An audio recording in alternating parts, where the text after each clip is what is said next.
Pessoal, é o seguinte, hoje a gente estuda o capítulo 21 e o capítulo 22 do livro Nosso Lar.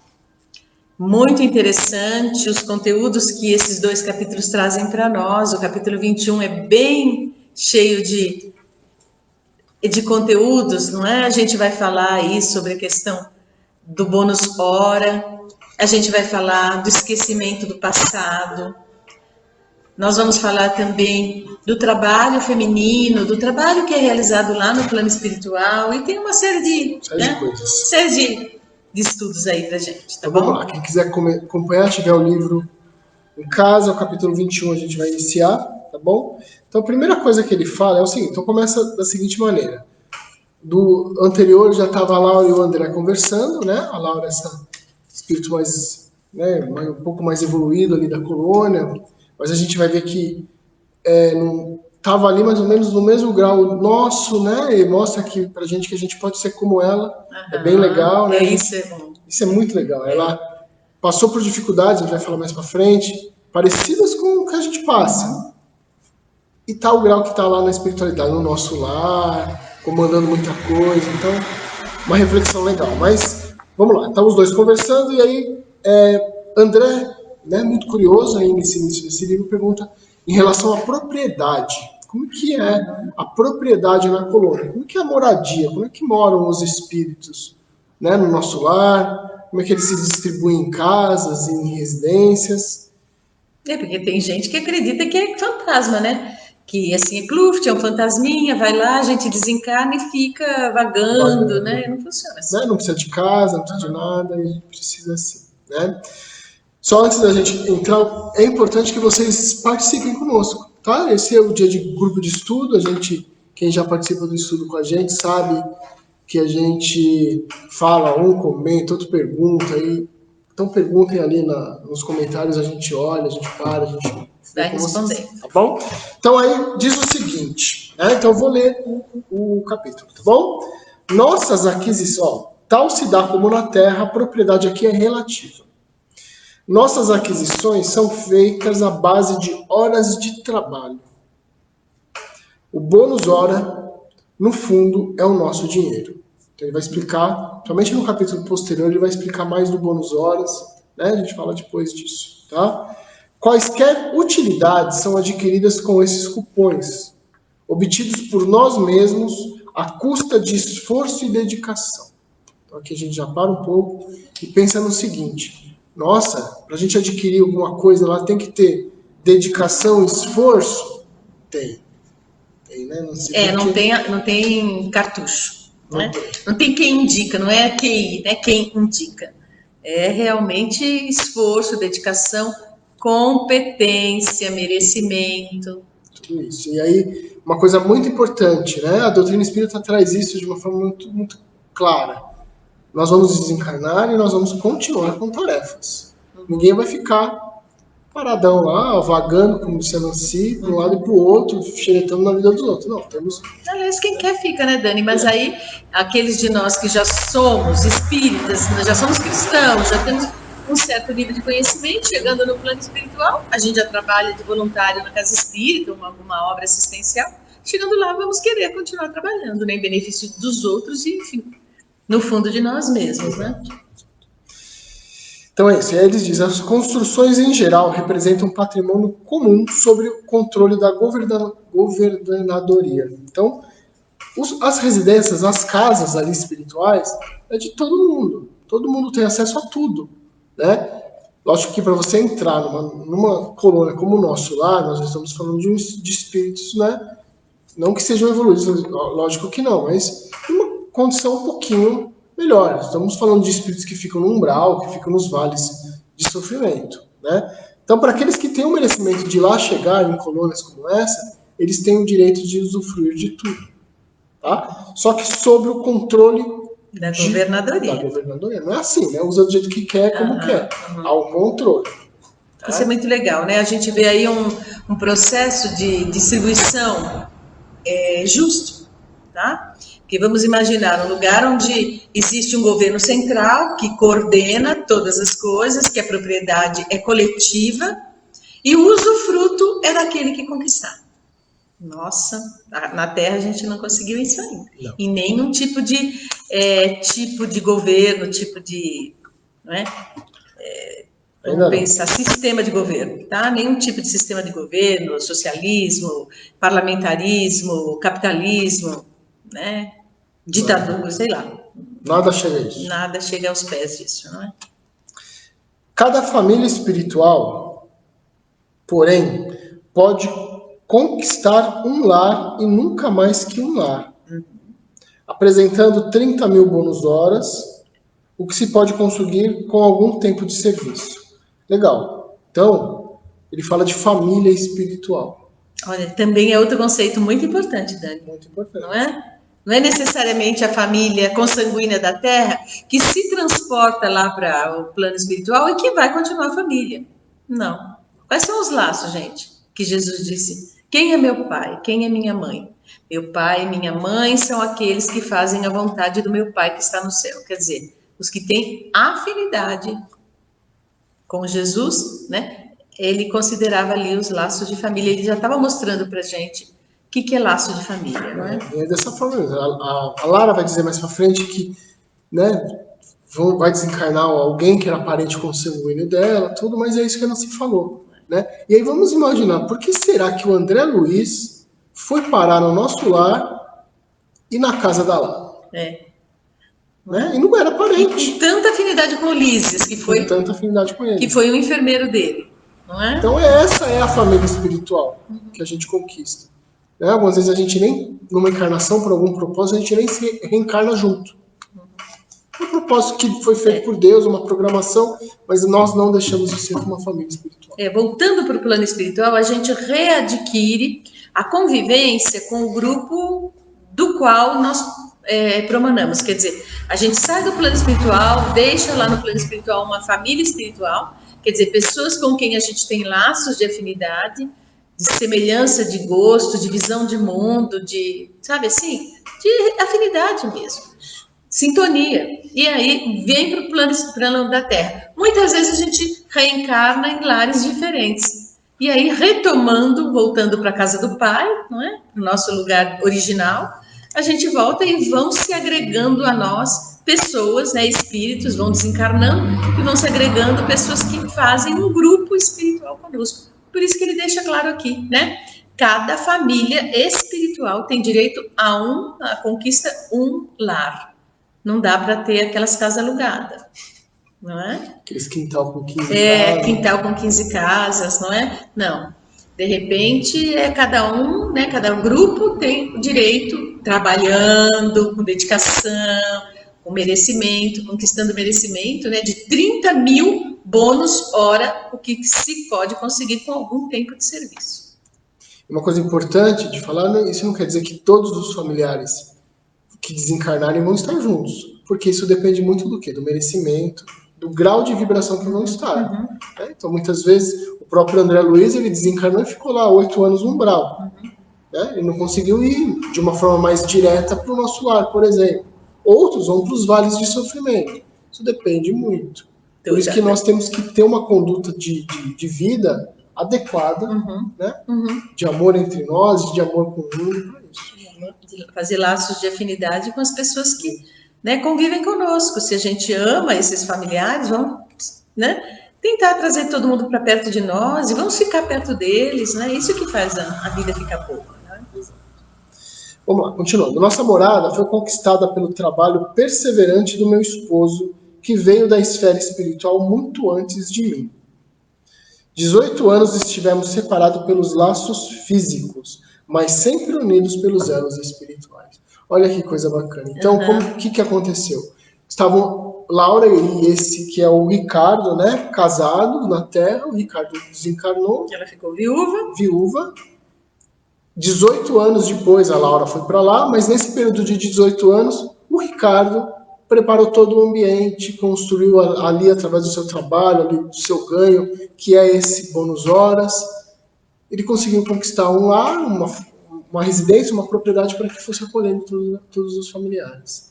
E olha que coisa muito, muito bacana. Quando ele diz, nós estávamos separados pelos elos materiais, mas unidos pelos elos espirituais. Quer dizer, é o casamento que a gente falou na segunda-feira passada, não é? Aquele casamento mais de duas almas afins, duas almas irmãs, tá? Muito afinizados, tanto é que ela ficou, né, com 3 filhos pequenos ainda e conseguiu aí continuar viúva e criando os filhos, tá? E pensando nele, sintonizada com o amor que ela tinha por ele e, consequentemente, permitindo a ele que continuasse com, né, laços espirituais ligados a ela. Isso. E aí diz o seguinte, isso é outra coisa legal que a gente vê, que a gente pode estar um dia no nosso lar ou algo parecido assim. Ricardo foi recolhido ao nosso lar depois de certo período de extremas perturbações. Então não vamos nos preocupar, vamos tentar nos livrar das nossas perturbações, sim. Mas a gente vai ter condição também. Né? Compreendeu imediatamente a necessidade do esforço ativo, preparando-nos um ninho para o futuro.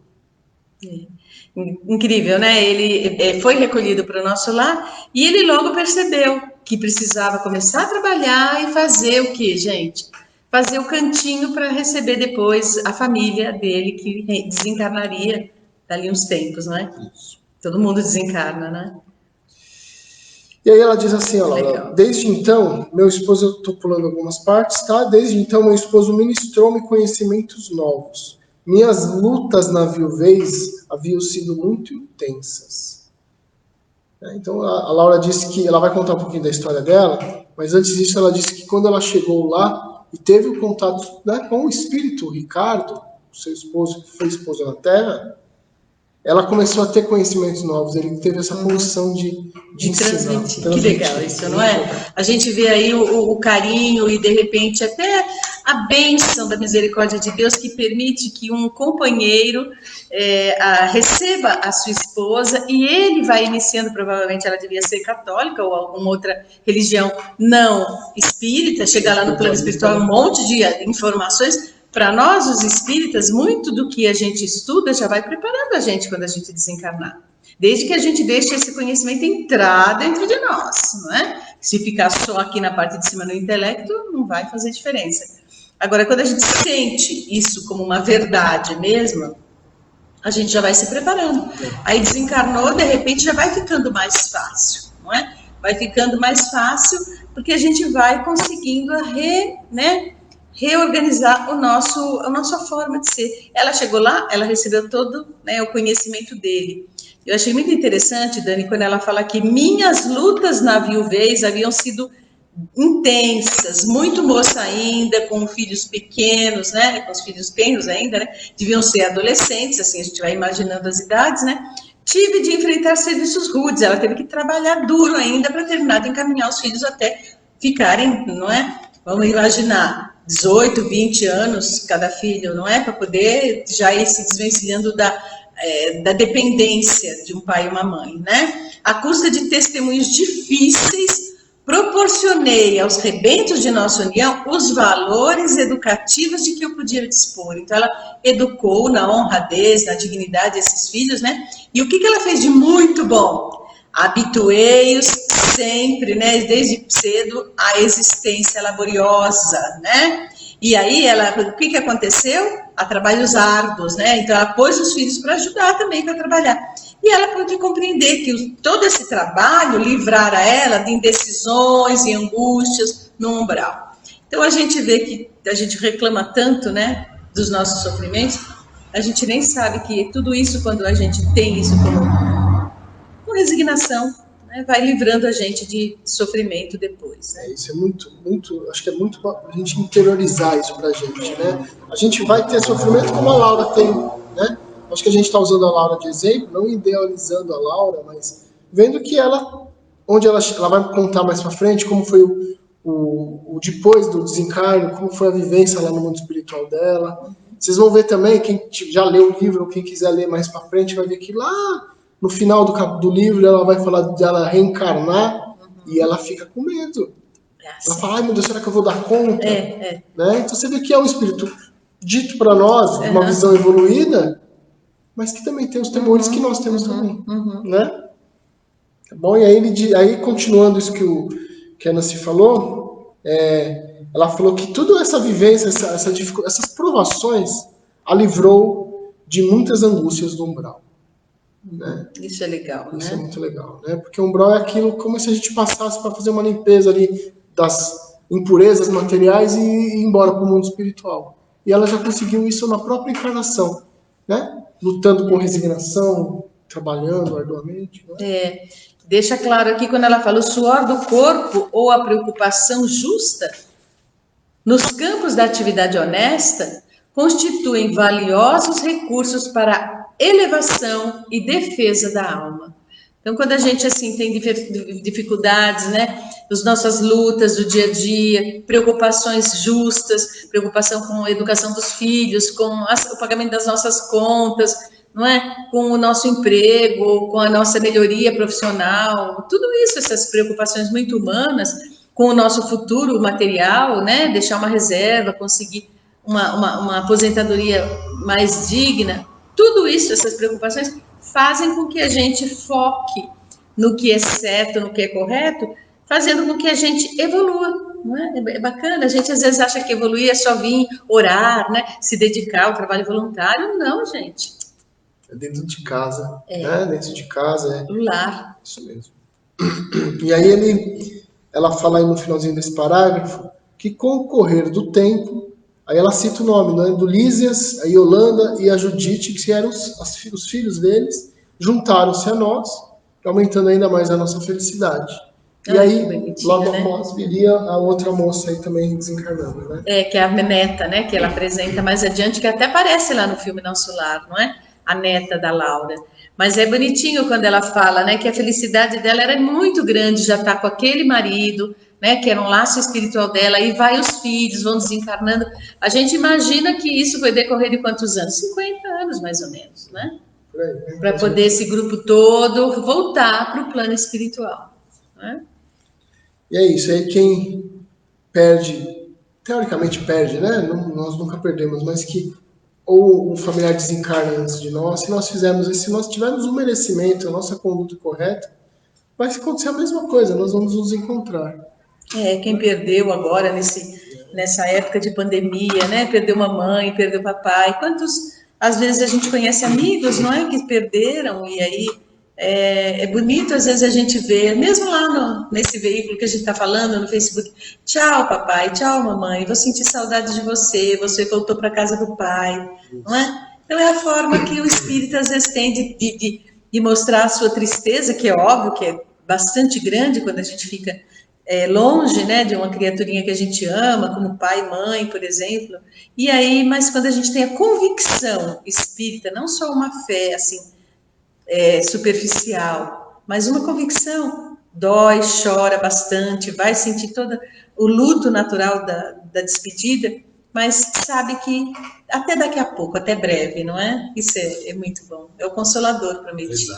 Exato. Mas é o até breve que faça por merecer o até breve. Até breve. Até breve eu vou lá ver, você não vai ver.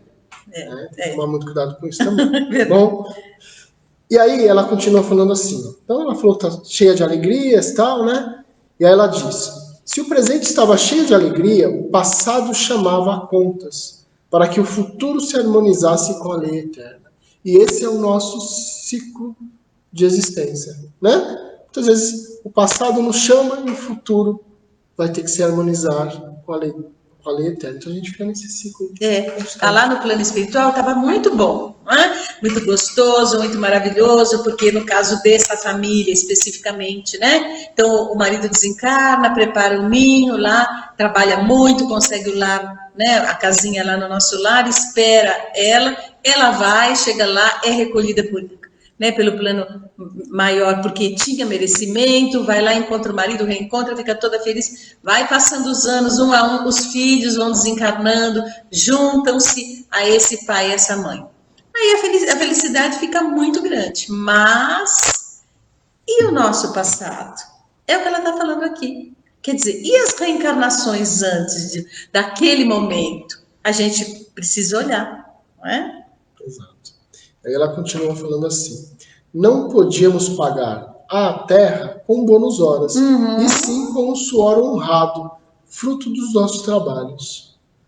Dada a nossa boa vontade, aclarava-se-nos a visão relativamente ao passado doloroso, a lei do ritmo exigir, então, a nossa volta. Então, o que ela está dizendo aqui? Que o nosso trabalho material é esse mesmo, é de suor, é de dificuldade, né? Estejamos nós numa condição social boa, né? Ou não. Mas o trabalho é sempre o mesmo, o suor é sempre o mesmo, né? Agora, lá não, no mundo espiritual, a contagem é diferente, o merecimento é outro, né? E tem a seguinte questão, gente. Quando Deus ele forma um planeta, um orbe, né, um planeta como a Terra, ele precisa da nossa contribuição. Então, quer dizer, nós precisamos de Deus? Com certeza nós precisamos de Deus. Nosso Pai, nosso Criador, o Senhor das nossas vidas, que nos criou para a felicidade, para a harmonia, para a evolução. Agora, os planetas, eles evoluem por meio do quê? Dos seres inteligentes que habitam o planeta, que fazem com que cada orbe evolua, se constitua num orbe feliz, lá desde um orbe primitivo, vai passando pelas diversas escalas de evolução de um planeta, mas a evolução daqueles seres que são as inteligências encarnadas, né, corporificadas naquele orbe, é o que fazem com que esse orbe progrida. Então, assim, a gente vem para um planeta como esse, a gente encarna, desencarna diversas vezes, 1.000, 2.000 vezes, sei lá quantas vezes, em cada planeta, e aí a gente vai fazendo o quê? Fazendo com que a matéria se torne melhor, não é? As condições do planeta se tornem melhores. E aí não adianta a gente ficar no plano imaterial. A gente precisa reencarnar em planetas como esse ou outros, dependendo, compatíveis com o nosso nível de evolução, e reencarnando a gente precisa trabalhar nesses planetas, não é? Então é o que ela falou aqui, não adianta simplesmente a gente ir pagar as nossas dificuldades, né? Não é só uma questão de pagar, né? Não é só uma contabilidade assim, mas vir aqui e dar a nossa contribuição. Espíritos que às vezes melhoraram, não tem mais tantas dificuldades no sentido de vir para cá se reajustar com a lei de Deus. Por que esses espíritos querem reencarnar? Para fazer a evolução dos outros que estão aqui ainda. Os seus amores, muitos, né, que ficam lá, aqui no planeta, e eles querem que evolua, e também aquela contribuição para o Pai, para o Criador, não é? Isso é muito bacana, né? Então ela falou que pagar a terra com bônus outros, não. O suor é fruto dos nossos trabalhos, não é? Vir aqui trabalhar e conseguir se reorganizar e fazer o planeta melhorar. Essa é a nossa função. É a nossa função. Né? Tá, então essa primeira parte do capítulo ela diz sobre a propriedade. Então é isso, a propriedade é comum para todos têm a possibilidade de usá-la. Ou vão ficar ali quietinho, né? Sem muito recurso, muita atividade, ou através do trabalho, desse bônus horas, vão conseguir, né, evoluir em coisas de atividades. E aí depois ela vai entrar num outro assunto, que aí o André fica curioso, falando, nossa, então você falou tanto do passado, que você tem que corrigir o passado, o futuro, né, vai ser essa correção do passado, tá, mas então quer dizer que você, Laura, lembrou de tudo quando desencarnou? Como é que foi isso? O André pergunta. Né? Das suas vidas passadas, né? O Ricardo lembrou, seus filhos lembraram. E aí o Livro dos Espíritos já nos diz, né, que a lembrança existe, mas ela é pouco a pouco. E aí aqui a Laura explica de uma forma um pouco mais detalhada isso. Então ela diz assim, antes de tudo, né, de lembrar, de ter essa noção do que aconteceu em vidas passadas, em existências passadas, é indispensável nos despojarmos das impressões físicas. Dá para ficar claro? Então, quer dizer, em desencarnando, a gente vai logo recobrar a amplitude da nossa consciência, trazendo as experiências de vidas passadas para a consciência? Ou nós vamos continuar do jeito que a gente está aqui encarnado? Por exemplo, eu me considerando Maria Nancy, não é? Lima Vieira, com a experiência que eu tenho aqui nessa encarnação, o Daniel se considerando o Daniel Eduardo Pedro, só esse, né? Pai, né? Da Luísa. A gente vai ficar assim, por um tempo, enquanto a gente estiver ligado a esse condicionamento, porque no fundo a reencarnação é um condicionamento. Sim. É aquilo. Material, né? Forte. Muitos de nós, né, alguns mais espiritualizados conseguem, mas muitos de nós, acho que a grande maioria de nós, vamos desencarnar e vai bater o quê? Aquela saudade dos que ficaram. Daqui, da Terra. Muitas vezes até dos bens materiais, do que não é o ideal é não ter apego, mas a gente tem ainda, Sim, né? sim. E como que a gente vai querer lembrar de passado se a gente ainda está pegado ao que acabou de acontecer? Isso. Né? Então a gente tem que Se desvencilhar se disso. desvencilhar. Tá? E aí ele continua falando assim, a Laura. As escamas da inferioridade são muito fortes. É preciso grande equilíbrio para podermos recordar edificando. Então, para que isso seja permitido para nós, aqueles que estarão acima de nós, nos governando, como aqui no nosso lar, eles vão ver se nós temos equilíbrio para isso. Né? Em geral, temos erros clamorosos nos ciclos da vida eterna. Aqui é uma frase, uma dualidade bem legal que ela faz. Quem lembra o crime cometido costuma considerar-se o mais desventurado do universo. Verdade, né? Quem lembra o crime que fez se acha o mais... O mais horroroso, né? Fica naquela culpa, aquele sentimento que também não leva a nada, né? Eu sou o pior, eu sou muitos se consideram assim, eu sou um algoz, né? Uma criatura horrorosa, não mereço a bondade de Deus, não mereço aquela coisa toda. A culpa, né? Quem lembra dos crimes que fez. Né? E aí, aqui, crime a gente pode usar qualquer coisa, desde um assassinato ou até uma ofensa a alguém. Então, eu ofendi a Nancy, nossa, por que eu ofendi a Nancy? E eu começo a me vitimizar e aquilo... Qualquer coisa que a gente tenha feito que lesou o outro, né, gente? Porque lesou o outro, ofendeu, magoou, não é? Até coisas que socialmente são hoje, infelizmente, tidas como tudo bem, né? Eu vou lá e me apaixono pelo marido da Severina, acho ele muito legal, mas não aguento, né? Aí ele pego e seduzo lá o marido da Severina, o marido da Severina também vai com a minha cara. E aí acaba com tudo normal. Larga da Severina, né? Para poder ficar comigo, uma coisa assim que hoje, nossa, tranquilo, é o amor, né? Essa sociedade hedonista que a gente vive, né? O prazer pelo prazer a qualquer custo. E aí fica desse jeito. E aí chega lá, eu vou descobrir que a Severina, sabe, ficou muito deprimida, desencarnou 15 anos antes, deixou 2 filhinhos com a mãe dela para criar. E olha só, né? Aí eu vou me sentir uma criminosa. E vou ficar nisso? Não. Também não é assim, né? Vai precisar avançar, evoluir, ampliar e consertar, não é? Consertar o que foi feito. E aí vocês imaginam, né? Aí vamos lá, ele continua assim. Então ele diz, quem recorda o crime de que foi vítima, considera-se em conta de infeliz do mesmo modo. Então, da mesma forma, eu me senti super culpado e me vitimizei, e a Nancy, que foi ofendida, também. Se sentindo, poxa, por que eu passei por isso? E por que ele fez isso comigo? Por que fez isso comigo, né? Aquilo que também, né? Aquela autopiedade, que é um sentimento terrível, que as pessoas viram e mexem, entram nisso, se sentem, não é? Bastante injustiçadas, e às vezes coisas simples, e as pessoas se sentem, que é do fluxo da vida, mas as pessoas se sentem profundamente injustiçadas, pegam uma mágoa grande, coloca no coração e cuidado, porque gera câncer, né? E lá vamos nós para ficar assim. E aí não dá para lembrar do passado, né? E aí ela diz, portanto, somente a alma muito segura de si mesma recebe tais atributos. Tem que estar muito seguro dessa dualidade, dessas coisas que uma hora a gente é vítima, uma hora a gente é algoz. Né? E isso é uma outra coisa para a gente refletir. Uma hora a gente é vítima, uma hora a gente é algoz. Então, aquele que está sendo vítima da situação já pode ter sido algoz. Imagina como isso seria confuso para a gente se a gente desencarnasse e lembrasse disso assim. Ontem, na encarnação passada, eu fui o algoz, na outra eu fui a vítima. E fica essa alternância, né? E às vezes a gente passa num círculo de reencarnações compulsórias, quer dizer, a gente fica naquele... Sabe, naquele espiral, eu venho, ofendo, aí a próxima vez eu sou ofendido, depois eu ofendo, depois eu sou ofendido, e fica assim, não é? Tem um livro que eu terminei de ler agora, chamado Párias em Redenção, um livro da psicografia de Divaldo Pereira Franco, vale a pena ler, viu?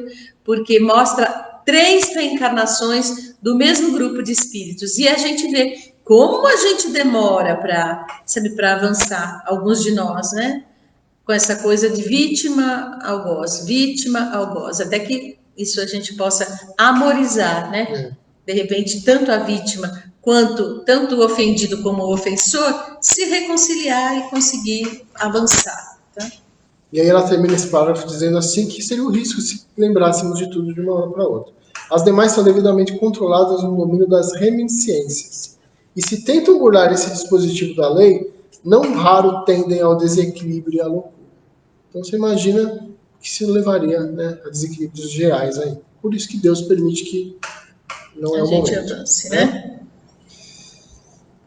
Aí ele faz a pergunta-chave, né? Aí que interessante. Mas a senhora... A senhora recordou o passado de maneira natural? Pergunta o André. Né?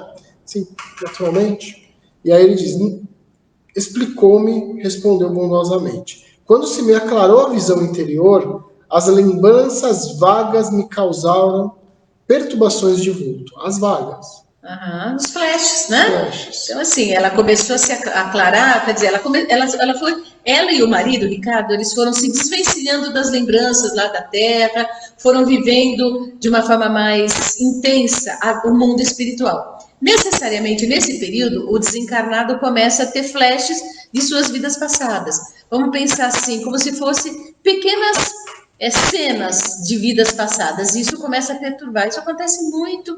A gente já leu em outros livros também, que começa a ter essa coisa que vai perturbando. Aí eles foram lá conversar com um instrutor, que eu achei o nome do instrutor muito engraçado. Então é isso. Isso acontece muito naturalmente. E aí eles foram para quem? Para aquele superior, nosso, né? Que chama Longobardo. Nome Longobardo. Graças a Deus, né? Que hoje não se coloca nominhos assim. Eu tenho a impressão de que esses nomes não são verdadeiros. Eu acho que é para poder não identificar ninguém, né? Mas tudo bem. E aí ele diz o seguinte, né? Que ele foram analisados tal, e os técnicos aconselharam-nos, naquele ministério, a ler as nossas próprias memórias durante 2 anos, sem prejuízo de nossa tarefa do auxílio, abrangendo o período de 3 séculos. Ou seja, eles iam ter 2 anos para lembrar de 3 séculos. Olha que coisa interessante, gente. Vocês imaginam. Então, assim, eles iam pegar os registros de suas últimas encarnações.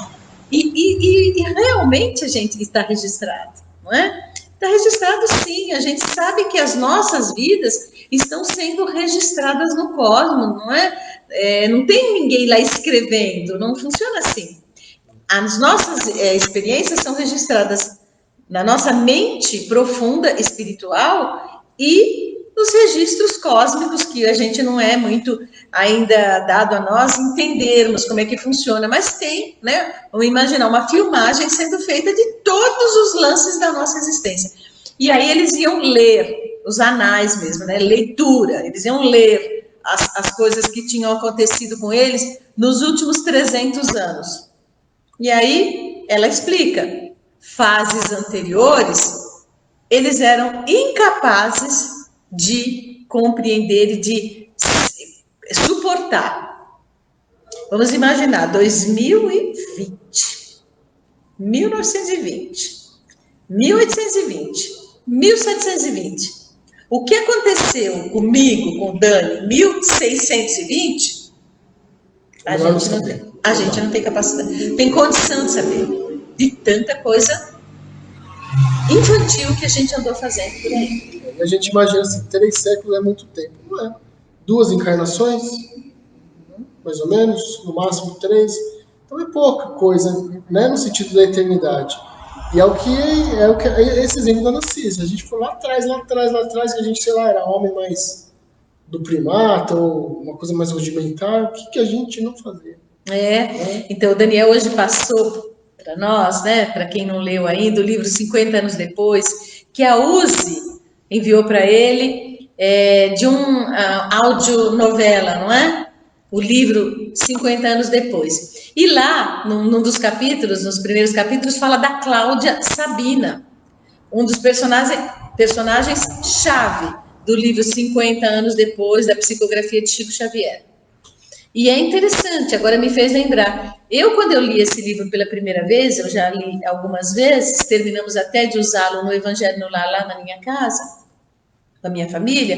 De repente, esse livro, 50 anos depois, traz essa personagem, Cláudia Sabina, uma mulher devassa, uma mulher muito complicada, não é? E que causou uma dor, um sofrimento imenso numa família toda, com a sua atitude, apaixonada pelo marido da outra. Então, assim, você lê aquilo, você fala, meu Deus, como que um ser pode ser desse jeito, né? Lá nos idos anos de 1600 e pouco. Imagina a gente trazer para nós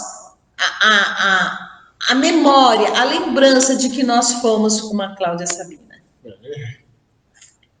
Não é? Por isso que Laura e Ricardo tiveram a permissão de ler e de lembrar de somente 3 séculos de encarnação.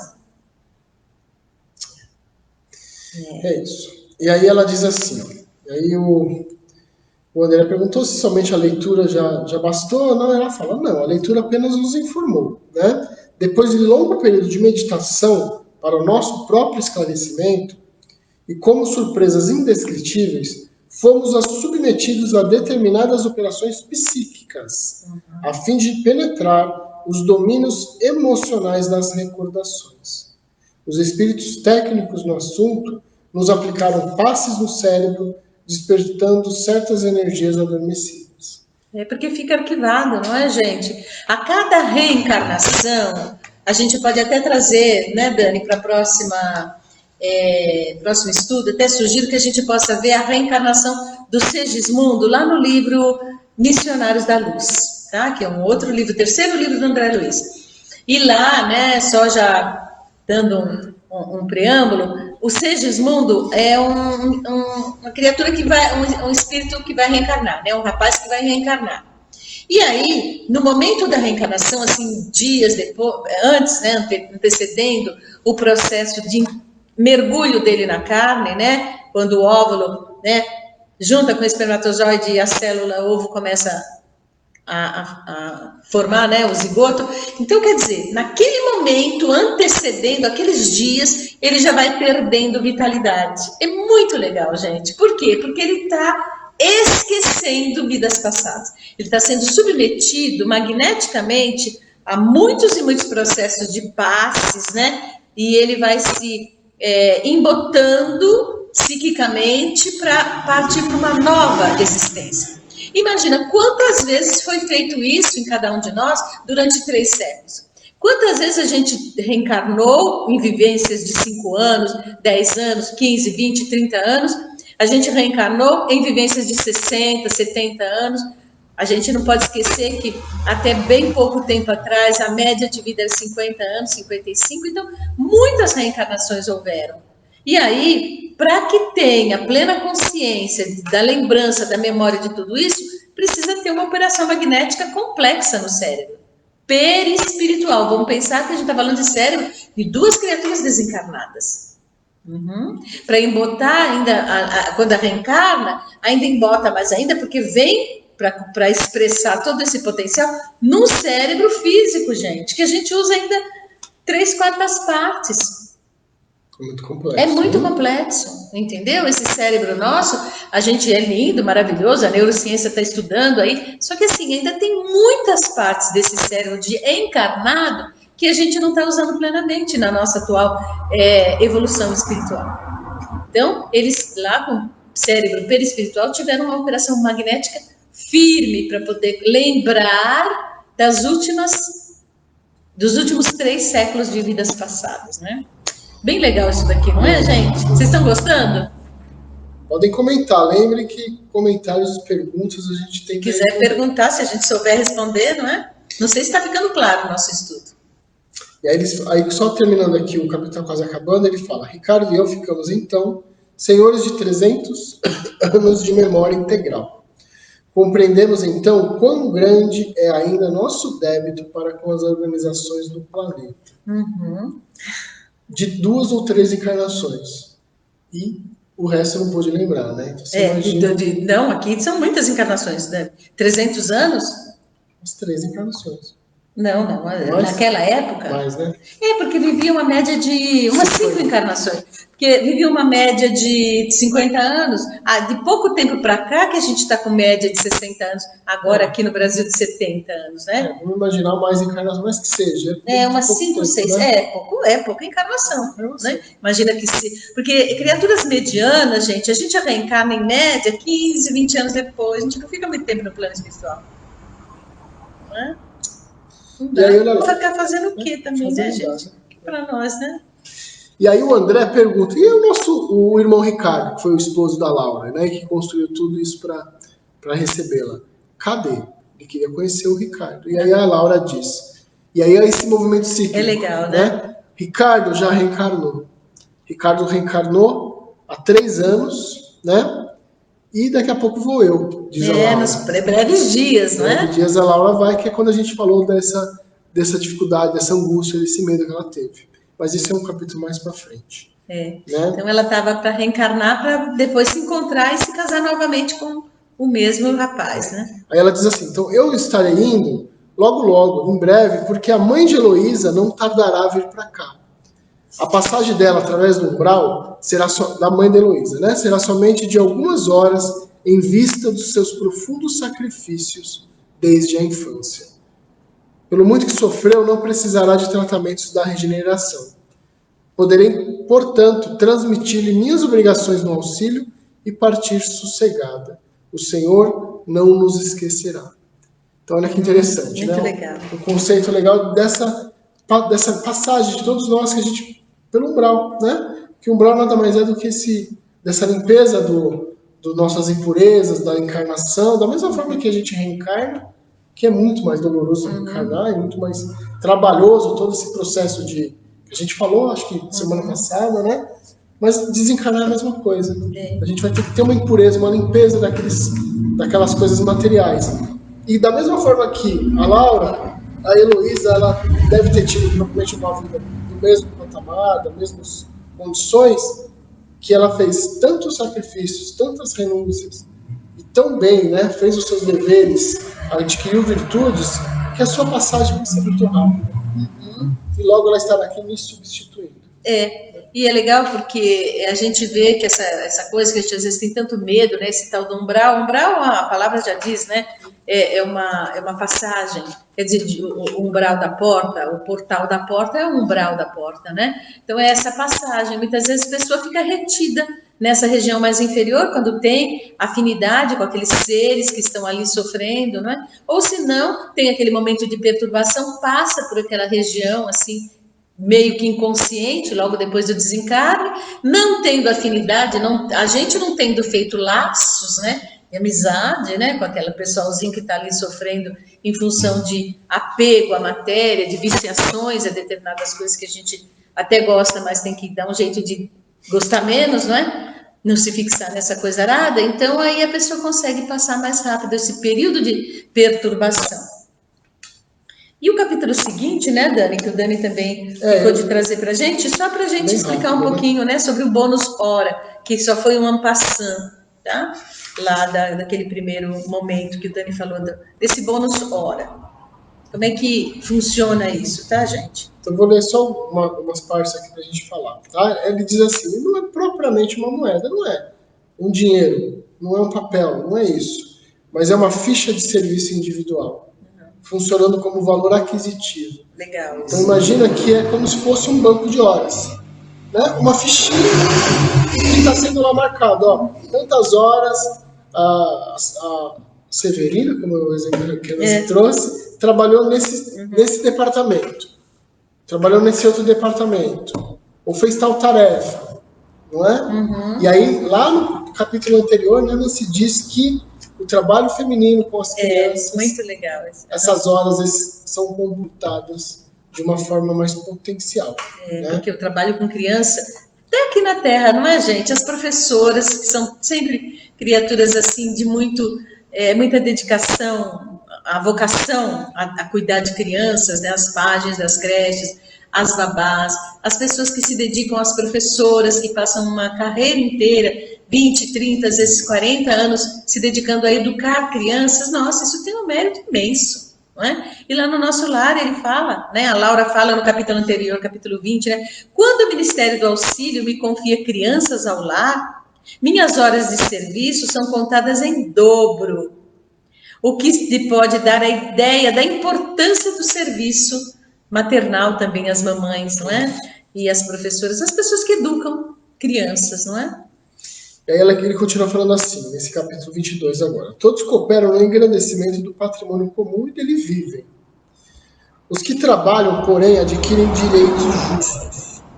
Cada habitante do nosso lar recebe provisões de pão e roupa, no que se refere ao estritamente necessário. Mas os que se esforçam na obtenção do bônus horas conseguem certas prerrogativas na comunidade social. O espírito que ainda não trabalha poderá ser abrigado aqui no nosso lar.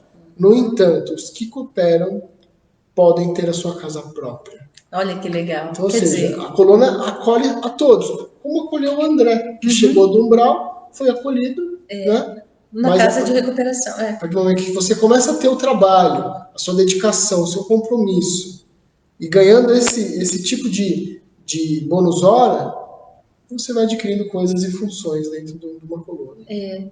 Então, e todo esse nosso esforço é justamente para vencer, não é? Aqui na Terra, lá no plano espiritual, vencer o que a Beth está falando aí para a gente, né? Que é a questão do nosso egoísmo, que é o que impede a gente de enxergar o nosso tamanho, as nossas dificuldades, não é? Então, é muito grande o trabalho que a gente faz. Aqui na Terra, quando a gente se dedica, por exemplo, a crianças, né, como as professoras, não é? Que de verdade, Beth, vão aí com baú, se forem professoras dedicadas ao nobre ofício da educação, vão sim. Você está falando aí que vão com baú de bônus horas? Vão sim. Né? Vão com um mérito grande, porque você educou, você olhou os filhos das outras mães com muito carinho, você auxiliou, não é, essa criança a se encaminhar na vida. E aqui ela fala claramente, né? Então, no momento em que a criatura trabalha, e aqui mais adiante no livro ele vai falar que lá no Nosso Lar, pelo menos 8 horas é pedido, não é? É exigido que o espírito trabalhe 8 horas no decorrer de 24 horas. Lembrando que lá eles não sentem esse peso da matéria, essa necessidade grande que a gente tem aqui de quê? De descansar, as dores de cabeça, dor de barriga, diarreia, não fez tão bem, enxaqueca, sabe, essas coisas da matéria que a gente tem, né? Não comeu algo que não fez bem, alguém fez alguma coisa com você, você fica chateado, aí já te enche de dor de cabeça, de dor de estômago, de mal-estar, né? Lá não, lá eles estão, os espíritos que trabalham, que estão diversos, de verdade querendo melhorar, eles estão íntegros na sua saúde. E aí, 8 horas é o mínimo. Pode trabalhar muito mais. O André Luiz tem um momento que ele virou à noite, aí ele sim, né? Ele trabalhou 24 horas, aí sim ele teve necessidade de um pouco de repouso. Isso quando ele estava começando. O espírito que está lá há mais tempo não tem mais necessidade de repouso. Tá? A veneranda, que é a ministra veneranda desse livro do Nosso Lar, ela não repousa mais, tá? Usa o tempo de lazer para estudo. Porque o espírito não precisa disso. Deve ser tudo de bom, né? Nossa Senhora, não é? E aí, para a gente finalizar, ele vai falando depois, mais para frente, ele vai comparando aí o trabalho material com o trabalho espiritual, né? E aí ela dá uma chamada de atenção, uma puxada de orelha, falando: o que homens e mulheres estão trabalhando no mundo material, de que forma? Estão simplesmente trabalhando para ganhar o seu dinheiro? Ou para ganhar as riquezas? Ou querendo cada vez mais coisa? Cadê a dedicação? Porque o que conta lá no mundo espiritual, o que conta para ter o bônus horas, o merecimento, é a dedicação, seja o trabalho que for. E aqui muitas vezes a gente faz para ganhar e não para se dedicar. Então ela chama a gente nessa reflexão. Né? Então, olha que legal, gente.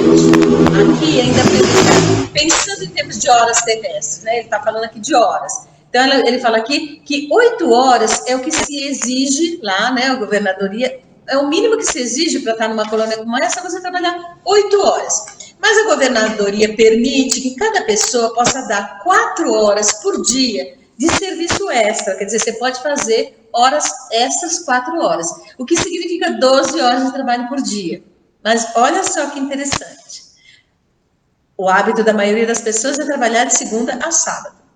E ela está dizendo aqui que, de repente, que tem muita gente que consegue trabalhar lá 72 horas por semana, o que significa 6 dias na semana, 12 horas por semana, não é? Ela falou que muita gente, né, faz isso, sem falar dos serviços sacrificiais, que, por exemplo, um deles é cuidar de crianças, né, cuja remuneração é duplicada e, às vezes, triplicada. Que eu acredito que seja você trabalhar com espíritos muito, né, com dificuldade, lá nas câmaras de regeneração, que fala nesse livro, aquelas múmias, né, aqueles espíritos que estão deitados ali, com dificuldade, né, e que quando acordam estão enlouquecidos, trabalhar com o paciente psiquiátrico enlouquecido, todos esses trabalhos mais árduos são duplicados ou triplicados, né? Então, é muito legal, porque é um trabalho que eles fazem com amor, para poder ter esse valor todo,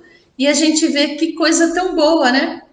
E aí a gente conclui o que desse livro, desses capítulos? Gente, o trabalho aqui na Terra, todo mundo pensa de trabalhar só para se aposentar. Tá contando contagem regressiva. Contagem regressiva para o dia de feriado prolongado, né, gente? Ai, não sei, ninguém é de ferro. As férias, não é? Porque o que acontece é assim, a gente às vezes a maioria das pessoas que tem esse tipo de pensamento, vai trabalhar para pensar no final do dia. E se você for trabalhar pensando com amor, seja o que você está fazendo, né? As meninas estão aí, a Beth, a Kátia, né? E mais algumas professoras, né, que vão pegar uns alunos que né? Cansativo, falando, gritando, chorando, mas estão lá com amor. Eu sei que vocês duas e muitos de vocês aí estão lá com amor. A Graziela também, professora, que eu estou vendo aqui, a Graziela aqui, do grupo aqui que está vendo. E mais gente aí, não é? Vocês vão com amor. Do nosso grupo, e né? Selma, Bide, né? Quanta gente, né? Própria Valdirene, quanta gente que tem essa dedicação de educadora, de professora. E aí a dedicação que a Laura está falando. Agora, aquele profissional, sei lá, um profissional da saúde, um médico que vai atender o seu consultório, pensando no valor da consulta, e tanto faz o que acontecer, tanto faz o remédio que der, poxa, como era o André quando ele atendia. Né?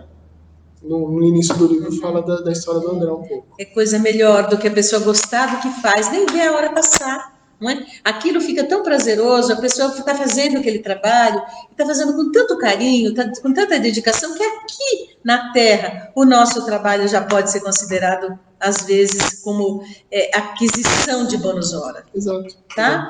Então a gente já está, alguns que já se dedicam com mais carinho, mas mesmo a pessoa no lar, fazendo as tarefas domésticas com carinho, né? Uma pessoa que trabalha de auxiliar de limpeza, está ali limpando com todo aquele carinho, não importa o trabalho, tá? A gente vê pessoas às vezes fazendo trabalho de pedreiro. Eu conheço uma pessoa muito valorosa, por quem eu tenho uma admiração incrível, e presta serviço para mim ou aqui na instituição, e assim faz o trabalho com tanta alegria. Quando aquela criatura de repente fez ontem um encanamento de um determinado esgoto, e quando ele viu que ele conseguiu, ele veio numa alegria. Eu falo, gente, que criatura é essa? Não é?